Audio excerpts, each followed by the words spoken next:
Now you might have some questions at the intro of this video, and one of those might be, why should I stop shopping? Well, I've got a few reasons for you. Here they are.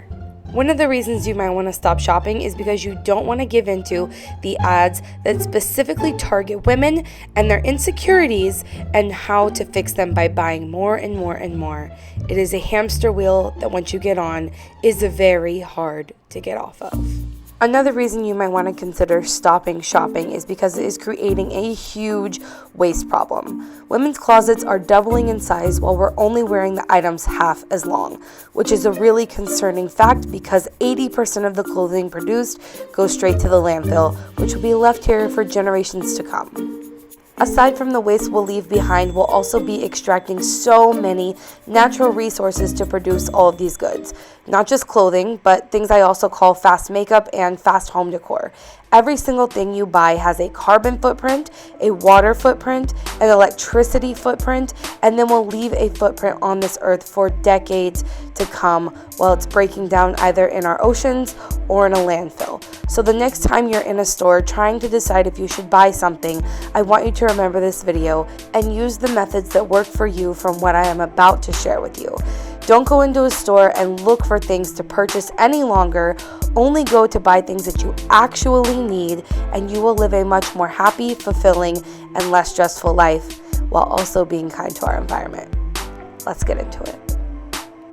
If you've never seen one of my videos before, I want you to know that I am speaking from experience. I used to be an absolute shopaholic. Spent every penny I ever earned. I wasn't really earning it at that time, but let's say every penny I ever possessed on possessions. Clothes, furniture, home decor, you name it. I spent all the money I had on it. But over the last few years, I have been able to talk myself out of buying many things. I have many videos talking about all the things I've talked myself out of buying. If you want to go check those out. But I have gone from being a hyper consumer to what I refer to as an eco-minimalist, where I purchase a lot less things because the story of stuff gave me a harsh wake-up call to realize that as much as I was preaching about being kind to our environment, the number one thing I was doing that was absolutely destroying it was being a hyper consumer and buying so many things that I absolutely didn't need. If this is the first time you're seeing my face, or if it's not and you haven't hit the subscribe button, could you take 2 seconds and do that for me? I would highly appreciate it because this month I am doing a no buy or a no spend challenge, and a lot of my videos this month are going to be themed around that. So make sure you stay tuned. I really want to spread the eco-minimalist message, the term that I coined to create less of a demand for new products to be produced, and therefore all of the resources needed to produce them are conserved. But without further ado, let's get into how you can stop shopping with these tips. Tip number 1, stop going to the mall. I'm putting this in here as number 1 because it might seem obvious, but for me, it wasn't. I did this subconsciously, but that was absolutely the key to get me to stop shopping. Back when I was what I refer to as a hyper consumer, I would go to the mall for fun. If it was a Friday night, what was I going to do? Go to the mall. If I was bored, what was I going to do? Go to the mall. If I had a bad day, what was I going to do? Go to the mall. If I was hanging out with friends, we would go to the mall. Everything revolved around shopping. That was my hobby, and that was also the thing that was giving me fulfillment, the thing that was making me happy, and the thing that kept me busy when I was bored. I didn't realize this was a thing that played a huge role in me stopping consuming until I found myself in a mall just a couple years ago, looking at every store, finding things that I liked, and thinking about buying them. That's actually when I started the series, What I Talked Myself Out of Buying. That's when I got the idea for this series, because even as people who want to be minimalist and want to be environmentalists, if we were previously hyper consumers, we see things that we like. You walk into a store that has a lot of new, trendy, cute things, and you will find something that you want to buy. So the key to not buying those things is not to just go browsing needlessly, and then you'll never see the things that you don't need in the first place. Tip number 2 is to unsubscribe from all brand email lists. Now, I was on the email list for so many different cosmetic brands, clothing brands, all the things that offer you free shipping or 10% off if you sign up to their email list. It's a trap. It's so they can send you emails repeatedly to your inbox about new releases and things you can't miss out on. There are some brands that I am still on their email list, and I don't purchase from them every time they release something new, but I do like to keep keep in touch and they provide other valuable information than just what they're selling. But if you find that you are continually enticed to buy things or feel like you're missing out on something when you receive emails from a brand, scroll to the bottom of that email and hit the unsubscribe button. Tip number 3 is to be very careful with who you follow on social media. Now, I will say that I am slightly guilty of this as someone who does social media and promotion of ethical and sustainable brands on social media. Sometimes I do talk about my favorite things or some recent things that I have found. So if you find that I'm also enticing you to buy things that you don't need sometimes, I completely understand why you wouldn't follow me. But I will say there are a ton of people out there on social media who are touting things that you absolutely don't need, that are unsustainable, that are unethical, and they're promoting them without reservation. I don't do that. So if you want to follow me on Instagram, go do that. But like I'm saying, be very careful about who you're following and don't follow brands on social media. This is a trap I personally fell into when I started to get into the YouTuber realm, wanting to follow all the brands on social media to keep up with what they're doing. And some brands do provide value other than just telling you about their new releases or what they're selling. A lot of brands do that. So if you find those brands helpful, continue following them. But be very mindful about who you're following and why you're doing it. My next tip is to participate in a no-buy challenge. So for the month of June, I'm sharing a ton of things over on my Instagram, and the videos on my YouTube channel are themed around not buying things. But you can also do this with yourself and put yourself on a 30-day probation period. That's kind of how I refer to it, although probation sounds really bad. Maybe don't call it that. A 30-day waiting period. Wherever I want something, I will wait 30 days to buy it. So there are several ways I actually do this on several different platforms, so I'll walk you through a few of them. Whenever you see something in the store that you want, you can create an Instagram account and call it Shelby's Wishlist. I mean, that might be what mine's called. You basically just create an Instagram profile wherever you take pictures of things that you want and they're on your Instagram. So I originally did this so that my family could see what I wanted when holidays came around. I would take pictures of things that I want online and in store and post them to this Instagram so that whenever somebody did want to buy me something, they could buy me something that I actually needed. But the Instagram has now kind of transformed a little bit into a place where I can store things that I talked myself out of buying, and if I still feel the need to go back and purchase that thing 30 days later, then I allow myself to do so. A lot of times whenever we find something that we think we want or that we need, there is a dopamine release that literally happens in your brain because purchasing something new tells you that you're happy. So whenever you see something new, it can be really easy to just have that knee-jerk reaction to purchase it. But if you post it on your Instagram, that tells you that you won't lose track of what it is, because sometimes you can think,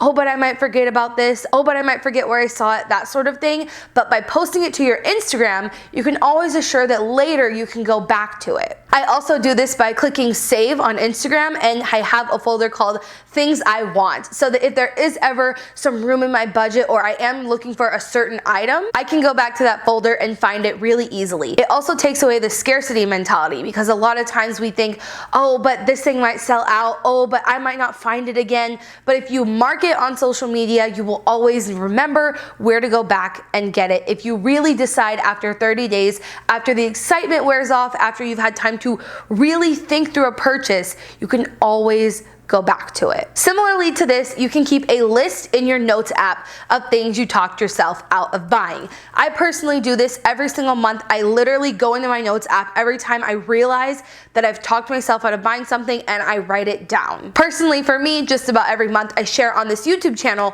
what I talked myself out of buying and how I did it so that I can help others do the same. But you can do the same for yourself and look at the list of all the things you've talked yourself out of buying, and then it stops seeming like this really overwhelming task. And you can also share it in my videos of what I talked myself out of buying, and everybody in the comments is always so supportive and helpful with tips of how to do it again or things you could have bought instead that are more ethical or sustainable. So keep a list of things you're talking yourself out of buying as well. Now, a lot of my tips revolve around purchasing less things so that you can save resources for the environment, but also there's obviously another huge part of talking yourself out of buying things, and that is your budget, your money.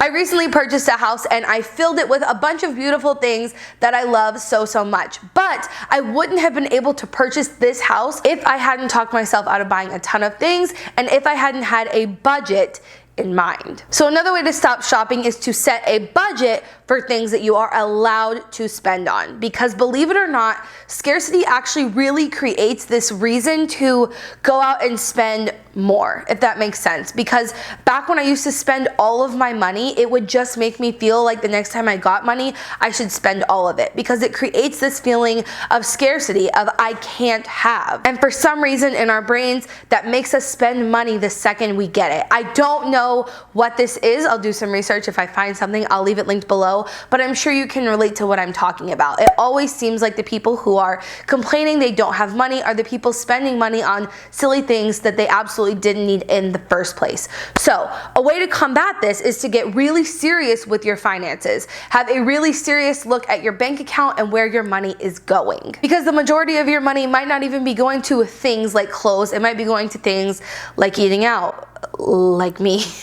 By taking a really serious look at your bank account, you would be able to create a budget which would allot you to spend money on the areas that you seem to be spending on the most, if that makes sense. So if it's eating out, you look at your budget, you make a budget of what you are allowed to spend on eating out a month, and then there's not that scarcity mindset around it where I don't have enough money, but fuck it, I already messed up enough, I'm just gonna go eat out anyway. Instead, you can say, okay, this month I have X amount of dollars to eat out, and I don't have to feel bad about it. And it's taking away the scarcity mindset, which could really, really help you.